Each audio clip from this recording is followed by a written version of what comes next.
Саламатсыздарбы, урматтуу Нарын областынын тургундары жана бийлик өкүлдөрү. Мен ошо жогорку кеңештин бийлик өкүлдөрүнө кайрылат элем. Аида Исмаиловага, премьер-министр. Мен ошо Нарын областы боюнча элет көйгөй коомдук бирикмесинин тең төрайымы болом.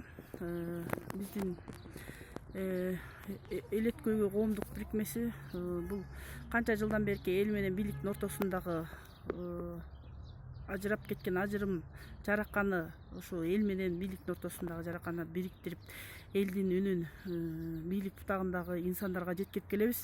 Биздин кызматтарыбыз ачык айкын жана ар бир ишибиз даана, таза көрсөтүлөт.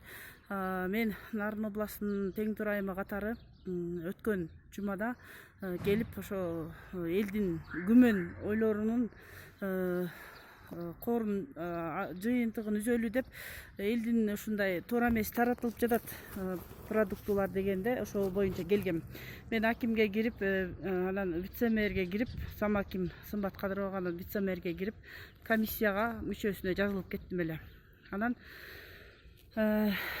азыр ошол комиссиянын мүчөсүндө экенимди билип, келип ошо таратылып аткан продуктуну көрүп көзөмөлгө алайын деп элдин дагы эле күмөн ойлору болуп, кечээ күнү биздин Нарын шаарынын РТС аймагында бир бус келип элдерге эч кандай каттоосу жок, эчтеке паспорт, эч кандай эчтекеси жок эле продукту таратып баштаган.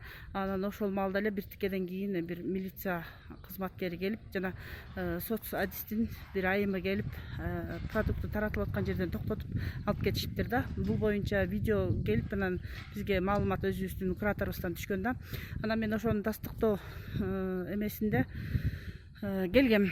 Вице-мэрге чалсам такыр албайт, Замакимге чалсам албайт.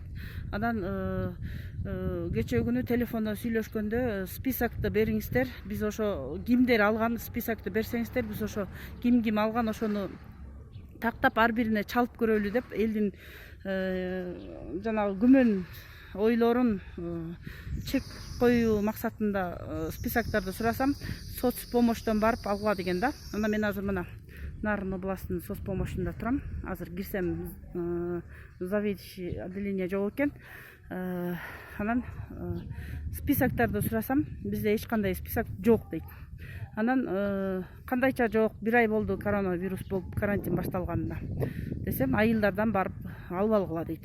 Анан мен таң калтырган нерсе, бул отчетторду берип атышат, Нарын областы боюнча монча жерге монча адамга таратылды деп. Анан ал отчеттор кагаз жүзүндө эмес эле, бүт телефон боюнча кандай кагаз жүзүндө негизи отчет болуш керек да. Анан эч кандай отчет бере албайбыз, отчет жок кагаз жүзүндө дейт.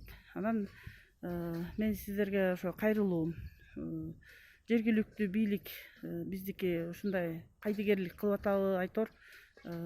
Бардык жерде бизди четке кагып, буттоосулар көп болуп атат. Комиссия мүчөсүнө киргиздик деп бир жума мурун айткан, азыр келсем комиссия мүчөсүндө жоксуз дейт. Азыр РТС чөлкөмүндө Нариман Төлеевдин продуктусу таратылат дегенден ошол жака барам азыр. Биздин Нарын областынын шаардын ичинде жол каттам транспорттор токтогон үчүн жөө барыш оор болуп атат мага. Анан ошо мына биздин элет көйгөй коомдук бирикмесинин ишмердүүлүгүн көрсөтүп, ошо эл менен бийлик инсандардын ортосундагы көпүрө болуп, актыкты ачык чыгаралы десек, бизге ушундай буттоосулар болуп жатат. Буга кандай көз карашыңыздар? Мен чалып такыр ала албай койдум.